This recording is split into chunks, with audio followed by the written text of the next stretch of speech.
Everybody, welcome to another episode of the Nerdy Old Men Podcast. Up, up, down, down, left, right, BA start. And now you have a bunch of lies because you're listening to good old bald-headed man Chad and Redneck Wes. Heck yeah. I think this is going to be a real fun show because we're talking about old video game consoles, old games, things like that when we grew up. And we brought our resident game... Oh, there we go. There we go. We brought our resident game tech, technical advisor, and all-around good buddy Terrance on with us today. So, T, what's up? Hey, happy to be here. It's great. We're talking about games. We were there at the start, to having a console in the home, and we've seen the entire life of it so far. Oh yeah, it's been wild. I mean, because you start out with arcade games, those quarter munching monsters, and then the development of the home system. I mean, that was crazy. Yeah, we're talking multi-billion-dollar industry that just blossomed. Yeah, and I guess my first experience when we were really, really little is my dad had an Atari, and if my son was here, he'd smack me in the head for not remembering exactly which unit it is. The one that had the fake wood around it. Yeah, I think it was the 2600. Yeah. I remember that sucker, man, and playing what was it, like War or Tank Battle or something, where you bounce the balls as you're shooting. Yeah. And Pong. Oh yeah. Obviously, and all. Well, all you gotta say Pitfall. Don't forget Pitfall. Oh yeah, Pitfall. Yep. And then moving to the NES, the Nintendo Entertainment System, when it came out. And I think that's really where we all hit our stride because that was our childhood. Yes. I was actually looking through and saw, I was like, hey, I'll go look up a couple games real quick before we talk about them. And I just remembered a lot of the Atari games that I played. And just remembering that at the time, that was the first in-home console. And the comparison between graphics between it and what was in arcade was just a huge divide. I mean, like when I first put Pac-Man in the first time in the Atari, I'm like, what is this trash? Yeah. Yes. And you go and you talking about the NES, and it's like the first time my son played Duck Hunt, because he's a collector of vintage games, so he got an NES for Christmas last year, and he had to have a CRTV, because that's how they're played, But the Duck Hunt light gun, it won't work on anything but a CRTV. So he got it, and he was like looking at it, and he's looking at the screen. He's like, "This is the dumbest thing." And he said, "It's cool, but it's not very accurate." I'm like, "Yeah, it's not like the VR headset that you got. It's this is old technology. This was like state of the art for us." If you took care of that gun, you could be deadly with it. Well, he actually bought this gun 2 inches from the screen. Well, that's true. Yeah. He bought this gun at a used bookstore, and it was hanging on the rack for $2. And it was the gray one. It was the gray one, the one before they changed it to orange to prevent all of the people from getting shot because they're stupid, Yeah, mine was the gray one. Yeah. Oh yeah. Well, what was funny is you talking about the original NES. I remember, I think it was 85 when they hit the U.S. and then 86 that was a big Christmas, and some buddies of mine had got one, and I finally got the nerve up to ask Dad for Nintendo, which Dad was like, I don't know what a Nintendo is, and trying to explain it as a kid, because Well, you're talking about actually hooking things up to an expensive appliance in the house at the time. Yeah. You're talking about, hey, we've got this TV that pretty much the family gets around and watches the news and, entertainment. And, hey, I want to plug something into this. And, our parents didn't know, like, is this going to mess up this TV? Oh, my gosh. I've heard that before. Yeah. I got asked that question. But, to kind of backtrack a little bit, my uncle, Clarence Lowe, who was, our computer teacher at high school. Yeah, Homer, as he's named. Shout out to Homer. But I remember for Christmas, this was like 84, 85, somewhere around in there. They had, they had the Business Professionals of America. They had done contests and stuff, and he had done something as the advisor, and actually won a Tandy Color Computer 2. Oh, This was like wow. a Radio Shack Yeah. deal, and he had gave me that, and that was the first thing I could remember, because it had the plug up to the TV. And you had to take the screwdriver and unscrew. Yes, kids, there were screws in the back of the TV that you had to unscrew. Oh, And I place the forgot fork about under that. it, and screw it into the TV and make the connection. Yes. And just being a kid and him showing me how to do stuff like that, and so, but I did get asked the question by my dad if the Nintendo, would mess up the TV. I was like, well, no, it's like the computer. Yeah. And so he was cool with it at that, but. And like I said, I may have told this story. I can't really remember, but I asked him for one. He said, "How much are they?" And they were like $100 at the time. Yeah. And he's like, "Well, if you want one, you can save your money and get it." So yeah. I did. I worked, odd jobs around the house. People mowing yards and stuff like that. And I got the money, and we went to Toys R Us. Over by Easttown, because that was the only place I knew to get one. Hang on. Hold your story, because we always do this. We need to have a moment of silence for I know. Toys R Us. All right, here we go. Okay, go ahead. You can continue. But it was You are Toys R Us. We miss you, Jeffrey. Yes. But it was $107 with tax and everything. And, I remember getting home and playing Super Mario Brothers. And that was like the greatest experience of my life.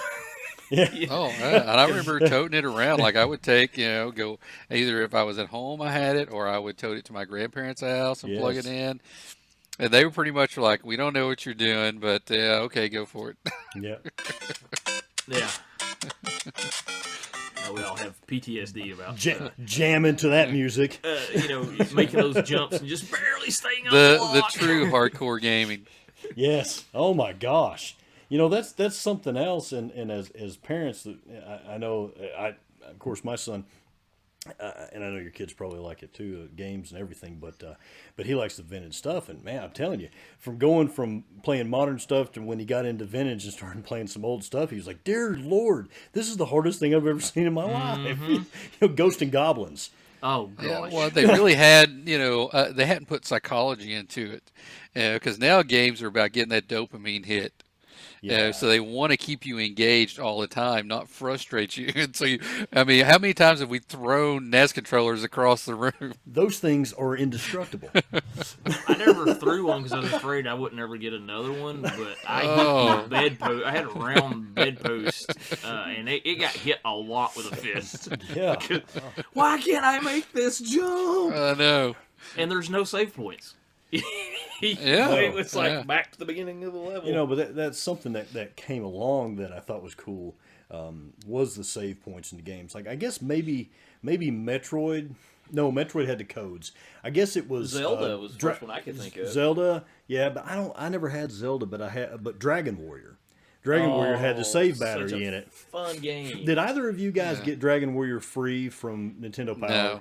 No. I did. I didn't have Nintendo. I remember you getting it, yeah. Yeah, because we talked about it. I was like, "What the crap?" Because that was back in the day. If you belonged to some kind of fan club, or you got a magazine, you actually got free stuff, and it didn't just come digitally, right? And they sent me this whole dang game, and I'm, "What the crap is this?" That was prior to us playing D&D, but I was very intrigued by fantasy and the aspect of playing role playing games, and this gave me that hit. Oh, yeah. And I love that. And as a matter of fact, I bought a copy of it for my son for Christmas, and he's played it, and he likes it. But his big deal, and I got to mention it so he doesn't flog me later, he likes classic RPGs, but what he's been playing is he beat Earthbound the other day. Oh, I yeah. don't know if you ever seen Earthbound, but the kid is crazy about it. He loves it. And for a modern kid to like a game that simplistic in appearance, but very complex in play style, it was pretty amazing to me. And he's got a bootleg copy of it, but it's also on his Super Nintendo Classic Edition. Yeah. And now he's like all crazy about Mother, which was the Japanese version of it, Mother 1, Mother 3, and Mother 2 is actually Earthbound in America. And he had me, or he helped show me how to retrofit his actual Super Nintendo to where he could buy a Famicom version of Mother 3 to where it would play the Japanese version, and it's the in Japanese version. Yeah, he's got it, and it's in Japanese, but he knows where all the controls are because they're the same, so he can go through it. But does he have a Famicom system? No, but he's looking into getting one, so he's saving up his money to get. They one made a just so he can classic play it. version.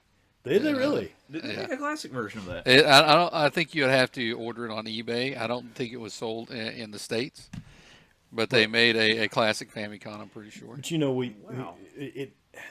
dealing with him and his vintage stuff made me realize how kind of, I don't know, maybe convoluted we were, or I always thought these cartridges. I was like, man, I got to be like super special care of these cartridges because there's so much technology in this plastic thing.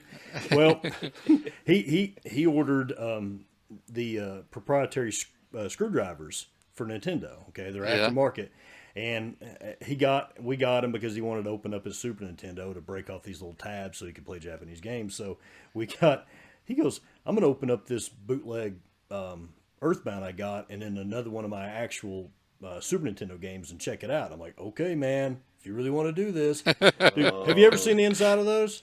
Well, there's not much in there. There's nothing there. It's this tiny little board. But they actually used that cartridge technology later on to actually enhance the graphics because it actually, they had silicon in there. They could do other things. Right.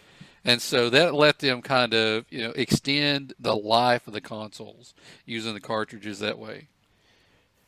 It was fascinating to me, and the fact that you can, you can buy an old game now. You can go buy Zelda for the NES, and if it doesn't work, if it doesn't save your game, you pop the thing open and go get one of those big flat batteries and plug it in. And it's good to go. I was like, are you serious? That's crazy. Yeah. Well, we didn't know that at the time. Oh, heck no. Cutting edge. Think about the cost of it. This is something that costed a significant amount for us. Mm-hmm. And so we wanted to really take care of it. It wasn't something we were thinking this cartridge is, given we did throw controllers around. But the cartridges, themselves were like gold. We don't want to touch those. You want to make sure you don't touch the little connectors on the inside, hands off. Oh, yeah. You sit there and blow the dust out of them. Yeah, and come to find out, man, he'll buy these games like down at one of the local stores for you people that are from out of town, but CM Games sells a lot of vintage games, and they're good deals. And he'll buy them down there and bring them home, and it gives the flashing thing. So he'll take the thing and he'll go get Q-tips and alcohol. I was fixing to say, and just scrub that thing to death and cram it in there, man. If I did that at 11 years old, I'd be like, oh my God, I've broken my game. Well, I remember doing that one time. A buddy of mine had told me, that you can clean, because I can't even remember what game it was, but, for whatever reason, it had kind of gotten dirty and corroded and whatever. And he's like, oh, you can take a Q-tip with alcohol. And it was like surgery. We were trying not to touch, just delicate. We need a clean room, guys. Bring me the alcohol stat. Seriously, it was like an operation. We were trying so hard. Because, I don't know, a game was what, $40-$50 back then? Yeah, and really, the only place I remember getting games is Toys R Us. Because they had the massive wall of just cards. It had like the cover art on one side, and the back of the little ticket. That's really the only place I remember. And you had to go to the secure room. You had to go. Here, I'm here with my ticket. And I remember just it's something. Just another shout out to Toys R Us. Like they always had the sweepstakes, getting the shopping sprees, and it was always a dream of the little kid to say, hey, look at all those games behind the counter, because it was all clear plexiglass, so you could see every game in there. And it's like, look at all that. That's just like solid gold to us. Oh yeah. Well, what I liked about it was going back to the ticket thing is if they had 10 copies, there were 10 tickets that you could pull. Oh yeah. Yeah, and you walked up to the guy behind the counter. He's in the little secure booth. Yeah, and you would give him your ticket, and he would go back there, and he would get on the wall, and there they were, and he would get it, and he would bring it to you. Right, and they would check you out. And as a kid, you're like, it's like I'm like James Bond. Oh yeah, it's awesome. I'm like this is like I'm an adult. This is high speed, man. I'm gonna take this little slip up here. That's how I felt when I bought my Nintendo, man. Yeah, you feel like a super stud. You're walking in there and money. Yeah. Yeah, that's right. And it was funny because the guy was cool because I got my Nintendo. I got the little tag and it said $99 on it, and my dad was like, "That's a lot of money," and I'm like, "Yeah." And go over there and I give it, and he comes out with this big box, and it was the one that had the 2 controllers, had the light gun, had Super Mario Brothers and Duck Hunt. Yeah. And oh yeah. The original. Yeah. I can still remember playing that with my dad. My dad, he Oh yeah. try to shoot the dog because the dog would laugh at him. If he Right. missed. And kids, believe it or not, used to when you bought a game system, you got 2 whole controllers Yeah, that's right. Two actual controllers. and games with it. And the entire game. Yes, the whole game. Yes. No microtransactions. Yeah, because there was no way for them to update it. I mean, they had to be sure that when you bought that game, it worked, because that's it. That what's on that card is all there is. Yeah. So let's focus a little on the NES, because Atari was kind of like right at our very, very young age. That's a little bit more, kind of a little bit prior, but I'll go ahead. I think my favorite game, 2 favorite games. I'll say 2. One for solo and one for multiplayer. Okay, multiplayer, mind you, again, kids. I can guess. I know what it is. Well, you know what it is. But number 1 was. But anyway, multiplayer actually had to be in the same place, guys. But anyway, one was Dragon Warrior. Okay, for solo, and number 2, Terrance, go ahead. Tecmo Bowl. Tecmo Super Bowl in particular, by God. Yes, sir. Yes, sir. We almost tore down Mama Lydia's house on a regular basis, having Tecmo Super Bowl tournaments at Terrance's house. Oh, my God. That was real multiplayer in person. Yes, yeah. Let's go on. Let's expand on that a little bit. Terrance, tell about our Tecmo Super Bowl tournaments that we used to have. We would create our own brackets. Yes. There was probably anywhere from 6 to 8 of us at a time. We would have our own games. We actually would get a cassette recorder and commentate. Oh, I remember that. And just like it was a real game. I mean, we had a blast doing that, and we would do it like I don't know how often we did it, but a lot. Yeah, it sure seemed like a lot of the time. And we did that with Tecmo Bowl, but then when Super Bowl come out, it actually had a season, okay? But you could play it, because I remember we'd always pick teams. I picked the Buffalo Bills, and at the time they were horrible. And what it is we would just let it roll. So like when my game come up, I may have to play the computer, or I may have to play Terrance. Remember that? And we'd go. Oh, it'd take like all day, and we'd order Domino's pizza and have a big old time, man. But yeah, so those were my solo and then multiplayer. Wes, what about you, buddy? As far as a solo game, which I never did completely beat it. But Castlevania. Oh, yeah, that's a hard game. I love Castlevania. I actually downloaded it on the Xbox, trying to to beat White Light. I couldn't, the second form of Dracula. I never could do that. But I would play that game, and it was one of those games that was super frustrating at times, because you would get to a point and you would get stuck, and you go get you a Mountain Dew and come back and try again, Get all hyped up on sugar. But as far as multiplayer games, because I loved it in the arcade, but was the second Teenage Mutant Ninja Turtle game, where it was actually 2-player. Okay, yeah. Because I loved the first one. It was you got to play as all 4 turtles, but it was a single player game. But the arcade version of Ninja Turtles 2 was so much fun, because you could do you could have a buddy play with you, and and you put the Konami code in, and you get I think it was 9 lives or something. Right. But it was fun. The only thing it was missing was. In the arcade game, Raphael would do the barrel roll, and it was pretty much unstoppable. And he didn't do that in the Nintendo version. So. Right. All right. What about you, Terrance? What was your? Oh, there's so games? many. Yeah. Actually, when I was looking through, cover art earlier, I was like, man, there's so many games I'd forgot about. But I would say single player. I enjoyed Final Fantasy a whole lot. Okay. Yeah. And then for multiplayer, I think I'm going to go with Contra. You know what? Yes, yeah. My son and I sat down with his original NES and played Contra a few weeks ago, and believe it or not, I still remember how to play it a little bit, and I had to explain to him, especially when it changes from the side scroll to up and down. He was like, what is this?" And I'm like, "No, dude, you got to duck. You got to get down." They changed perspective. What is this? What kind of witchcraft is this? That was just normal for us. Yes. Up, down, left, right, BA start. You got to cheat, man. There's no way. Oh gosh. But I mean, I had about that. I had the NES, but I never had a Super Nintendo. But I know Terrance had a Super Nintendo because I played it at his house. Yeah, I love the Super Nintendo. I think it originally came. I think the 2 games I had were when it came out was Super Mario for the Super Nintendo and Pilot Wings.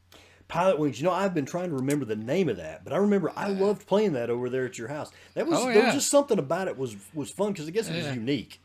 It was unique, and it wasn't really like a I get a high score kind of game. It was just a lot of different flying type things. Right. Yeah.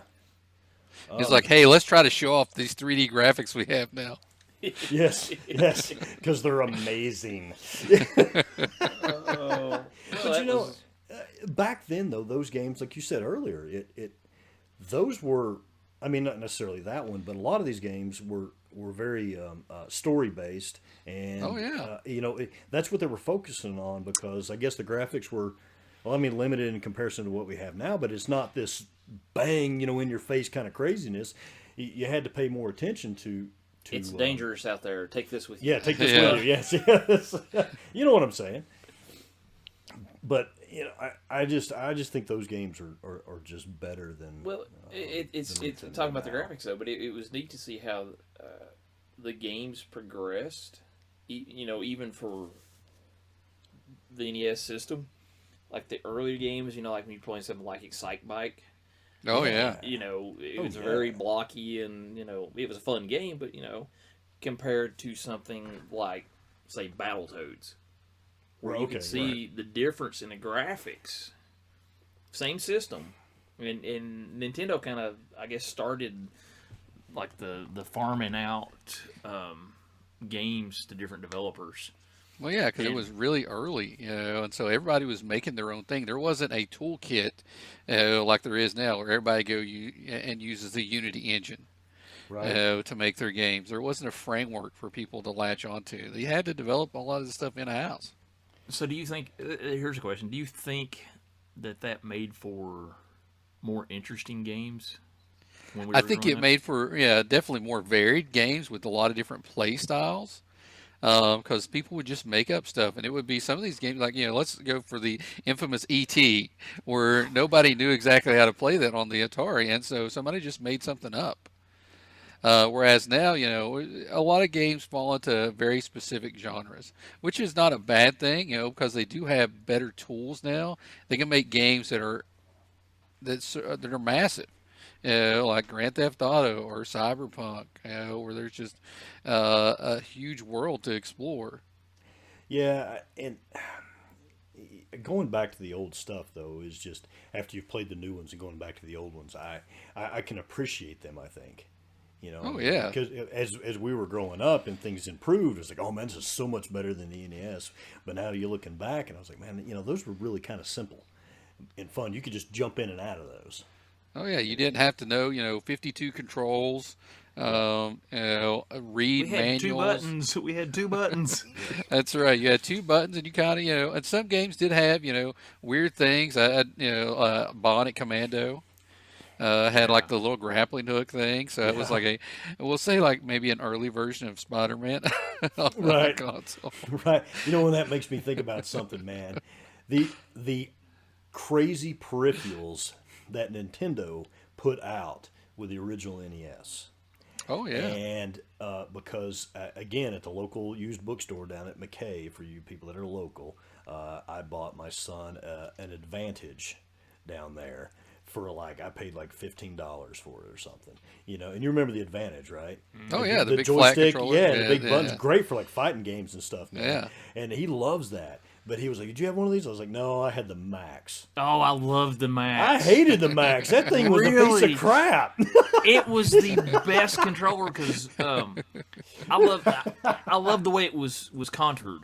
because it's similar to an Xbox or a PlayStation controller with the way it was ergonomically designed. Right. But the mistake, and I guarantee you this is the mistake you made, Chad.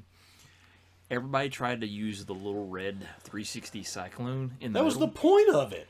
If you used the outside black just like the regular Nintendo, Yeah, the D-pad. it works so much better because instead of trying to put your fingertip on the cycle, if you put the base of your thumb on it and use the black part like a regular D-pad, you were unstoppable because you had turbo. But it's a piece of crap. They tried dude, so you're hard. an idiot. They tried so hard to start analog sticks, and in essence, all they did was put like a cap on top of another damn D-pad. Dude, I'm telling I guess you. I guess I didn't know how to use it, but I was didn't know how like, to this use thing it, your problem. sucks. It's still I still have buyer's remorse it's my from that favorite thing. controller out of Nintendo, Atari, 64, PleStation, Xbox. The Nintendo Max is still my favorite. You're out of all time. control, dude. You're out of It's control. Oh wow, no! The DualShock is the winner of the controller. No. It was too blocky. Talking about other things too, and things I didn't even know, had no idea about that the boy has educated me on about the games that we played as freaking kids was that some of those Nintendos came with a dang robot. Have you seen that? Oh, with the little guy, the little guy that dropped the, I don't know, he had like something he'd hold between his hands. And he would just drop it down. Rob. I get Rob the robot. Yeah. I was like, are you serious? What a waste! It seems. I like remember crazy. seeing the commercials for it, and like in the magazines, seeing them like in Nintendo Power. But I was always like, Even at that time, I was like, this feels too gimmicky. Well, that was like the Nintendo Power Mat. Oh, the mat? Yeah. Oh. Yeah, it was like DDR before DDR was around. It's like, I'm going to run in the Olympics. Watch this shit. You know? and it never worked. No. Now, Terrance, didn't you have the Power Glove? I did have the Power Glove. That was the biggest piece of junk in the world. It looked cool. It was cool.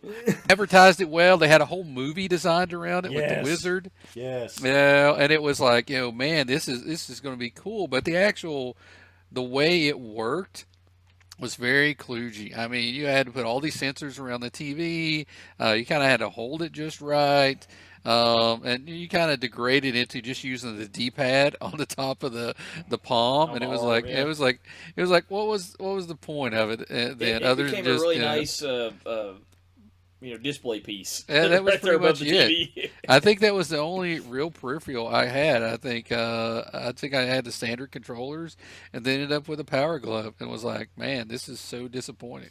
Well, they always showed in the commercial like Mike Tyson's Punch Out, and you're like, "Oh, this would be Look, that would be awesome." I mean, it was great. I mean, it was it created a good vision of what it could be, but they just didn't have the technology to deliver it at the time. Yeah, it reminds me, I watched an episode of the Goldbergs where the kid gets one and he ends up ripping the cable off of it. And he just can't, and he's like, oh, yeah, you destroyed it, That's a good show because they'll make fun of stuff, and I'm like, sitting there watching it with my wife, and Julie will be like, well, that's funny, and I'm like, hey, wait a minute. You're pulling at my heartstrings here, guys. What is this crap? Come on. But although I did see, okay, I know we're getting off topic there a little bit, but we watched the one last night, and they actually were doing Highlander. Yes, I watched the Highlander Club. Yeah, so we're gonna have to revisit that at some point. We'll have to revisit that kind of stuff. But I was trying to think of other kooky, weird crap about. Well, in the early days there was no multiplayer. Imagine that, right? No multiplayer at all. And I think I've mentioned this before that. The only multiplayer I had, remotely, other than, when we got together or whatever at Terrance's house or whatever and played was, I had Chess Master and you guys know Joe McCarty, one of my good friends from back in the day, and I still stay in contact with him, Joe. I see it pop up every now and then in Atlanta, so I think maybe you're listening. So hey, Joe. But anyway, Joe and I we both had Chess Master, and we'd call on the phone. and like give each other, because it's gridded, letters and numbers, and we would, king from here to here, whatever, and we played that way remotely, and then but it was the only thing we could do, like if one of us wasn't feeling well or whatever, and it was before we could drive, and so we could really go, so we just kind of do it that way, and we improvise. But now, heck, you can do that crap on your telephone, and it's ridiculous. You're talking about like the multiplayer though. The multiplayer was spending the night at somebody's house. That's right. And it's just like like y'all did with the Tecmo Bowl tournament. We would do similar things, but it was like Double Dragon. That was another great Double game. Dragon, Oh, another yeah. classic. Yes, sir. And I never will forget this, because you go through and you're fighting and you get the points to get the hearts, so you get the different moves. And a friend of mine, Michael Marsh, had that game. He'd let me borrow it a lot, and he was so much better at playing games. I mean, he could power through them and beat them and do all this stuff, and I never could do that. And I was asking him one time, I was like, "How are you so good at Double Dragon?" And he showed me a trick, and this was the craziest thing. It would probably blow kids' minds today. But like on the first level, you'd have like two bad guys come out, and you'd punch them, knock them down. They'd get back up, and you punch them a couple more times, and they'd fall down dead, and you'd scroll on, He would fight the same two. He'd hit them, and he'd move. He'd hit them and move. Hit them, and he would do that for like an hour. And he never would kill the first two. Right. And he would get enough points to get all the hearts. So by the time he got through fighting, he had all 7 hearts, could do like the big Chuck Norris roundhouse kick, and it was unstoppable. And then he would just blow through the game. And I was like, what? Yeah. He found the way. So use those mechanics. Yeah, well, there was, because some of the game mechanics played that way. You kind of found ways to exploit them, and there was little tales and stuff, and it was fun. But some of those games really made you think. How there's more than one way to do things, which I've always wondered if that kind of led to some of the more open world type games. Sure, I mean, I think that was you can always do this, but you could also do this. Yeah. I think that was their intention. They just didn't have as much time or resources to put all that in. But I think that was a lot of the original creators. Their dream was what we have now. Yeah, and what's interesting now is, again, I go back to how we thought the stuff we had was just the most high tech thing in the world.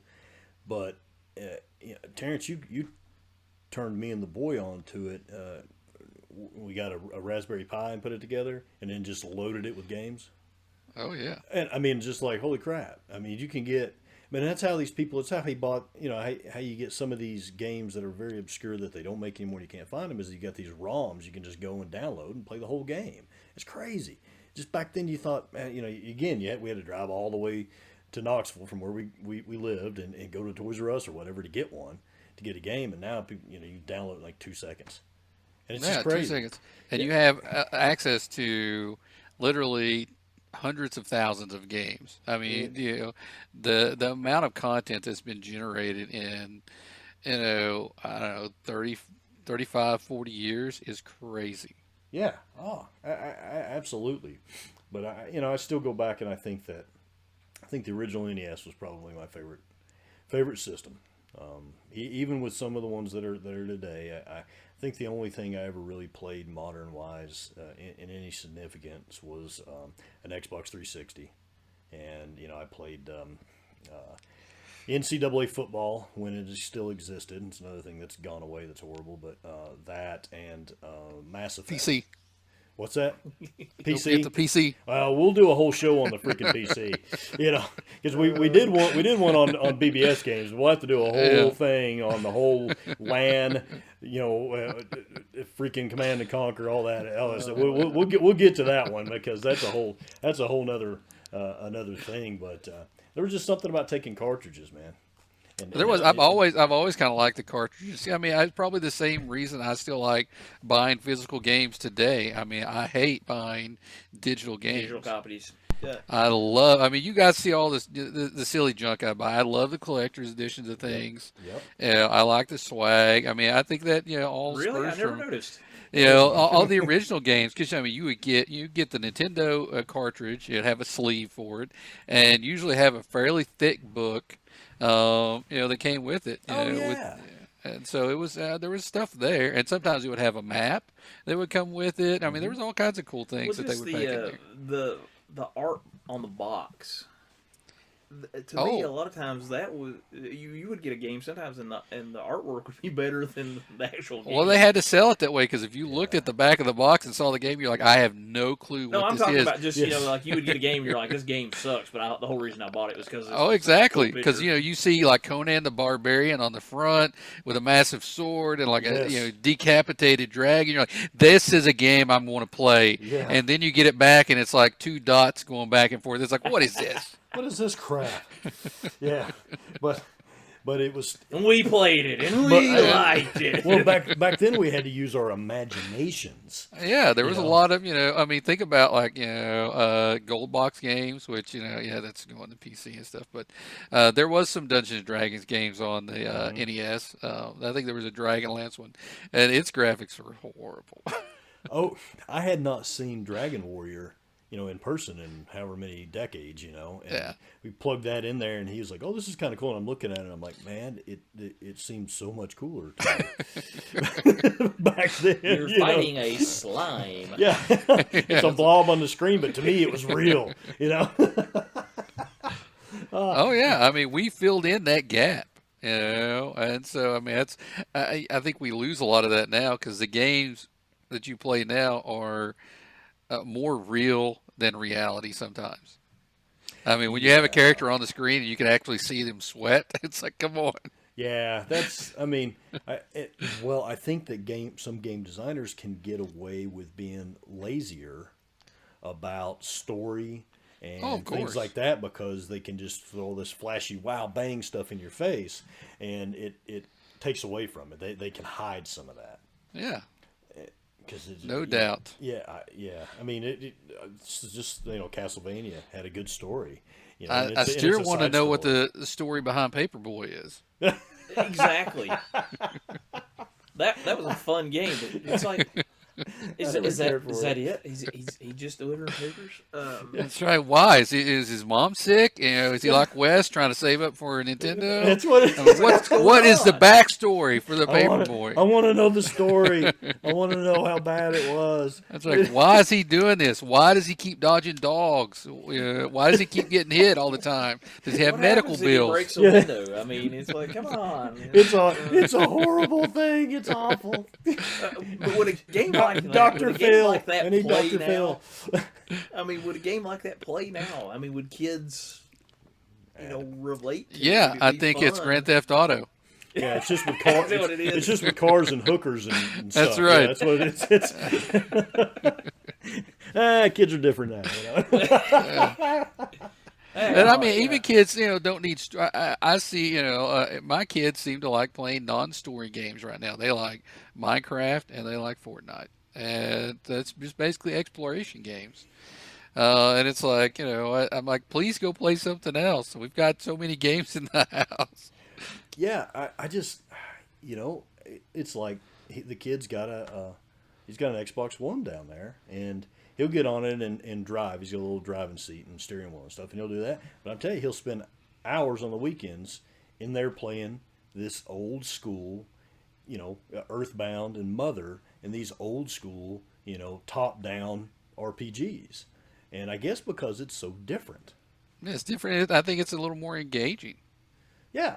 I mean, it's a little off of console, but I've got one of those arcade one-ups, and Terrance, I think you got a couple of them. But it's neat to go in there and switch that thing off and kind of get lost in the simplicity of it. Oh yeah, I love it. And you had actually mentioned the light guns earlier. Yeah. And Arcade One Up, has a box now, Big Game Hunter, that has guns that come with it. Oh, that's cool. And I watched a review the other day about how the guns actually work, and they actually have cameras built into the guns. And then there's a white border on the screen. So apparently you can buy these types of devices, and use them with like your computer or anything else, or a Raspberry Pi, and have a light gun type game. Really? I was like, cool. man, that is awesome. All they got to do is come out with what was it, Area 51? I'm sure that's on. I mean, I'm sure it's on the way. I mean, Big Buck Hunter, was, I think, kind of an odd choice for me because I'm Yeah. not into that. But Or I mean, Super Scope, maybe.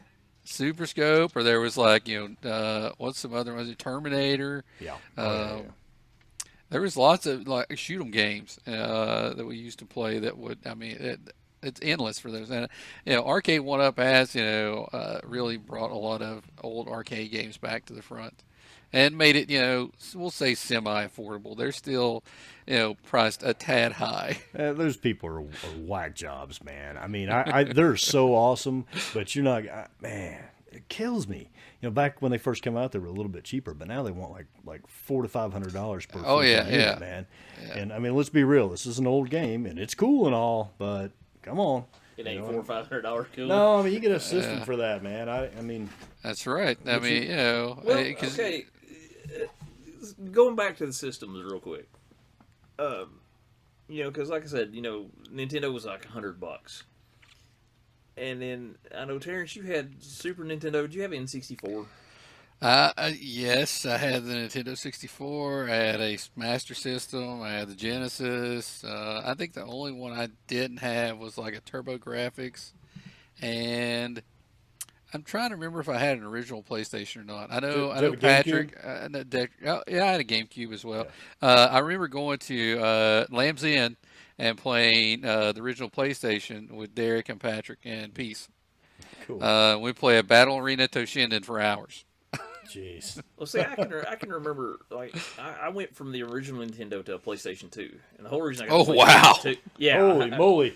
Yeah. Well, when you're looking at a system, like PlayStation 1 was like $300 when it first came out. A PS2 was $300, but I remember you had Madden, and I was over at your house and you were playing it, and just seeing, like they were blinking and, like kind of jawing back and forth with each other. I was like, man, I've got to do it, because my Nintendo still works. I'm very proud of the fact it still works. But that was the jump that I went, was from that to PS2 and then to an Xbox 360. So there was a lot that I missed as far as actually owning systems.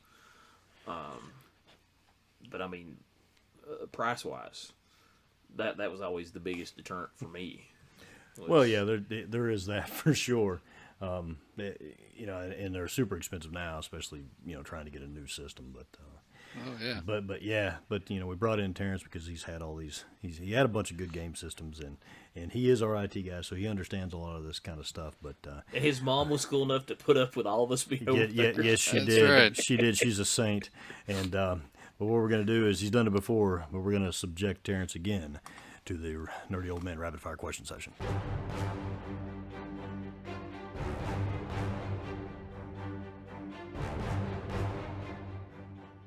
Dun dun dun. All right. All right, Terrance. Greatest console system of the '80s. Super Nintendo. Greatest console of the 90s. Oh man, let's see, 90s. I'm gonna have to say Genesis then. Okay, all right, yeah. Altered Beast, right? Is that on Altered Genesis? Beast, Yes, yeah. Shinobi, Yeah, there you Golden go. Axe. All right. Hardest console or cartridge console game ever. Oh, hardest Castlevania.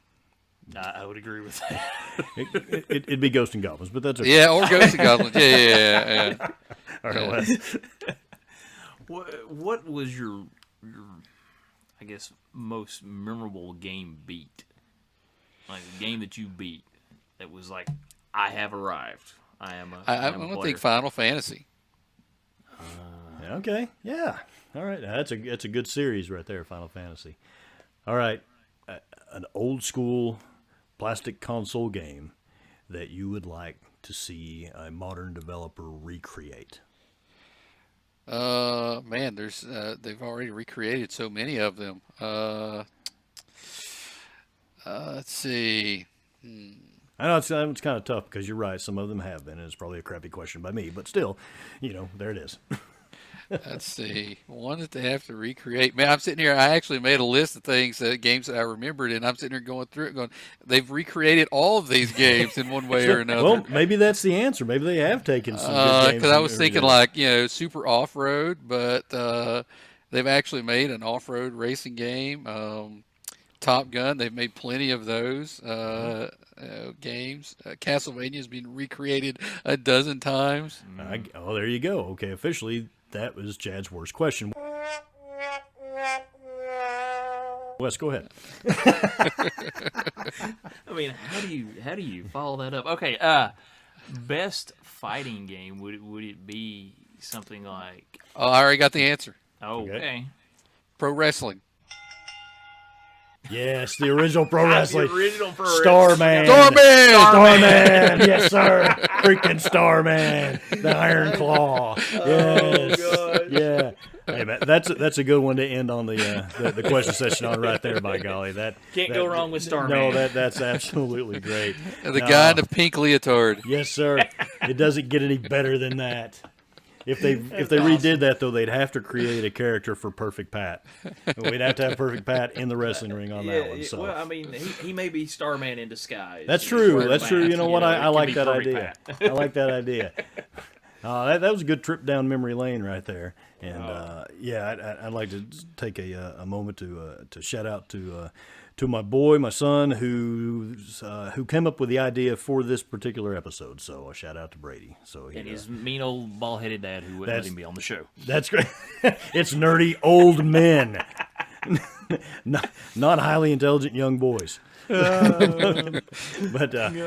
anyway, no, that's good. Terrance, thanks for being on here with us as always. Yeah, I man. really that appreciate was that it, was man. good.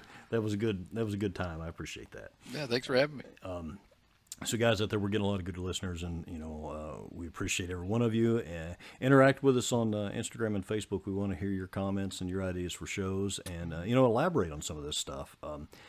We just recently opened up a Teespring website. So those of you that It's got more merch. yeah, out it's there. got if you monitor YouTube people and other podcasters that use that, we priced everything to where we barely make a profit. It's a quarter, 50 cents or something like that, because we want you to help us spread the word. So that link for that is in the description of every one of our podcasts on Buzzsprout, our Buzzsprout website, as well as on the newer ones that'll be put on YouTube. So please take a click through that and take a look at that, and it'll help the show a little bit, but it'll also spread the word. So we really appreciate that as well. But like, share, smash that subscribe button. Anything that you got to do, and we have buttons on the.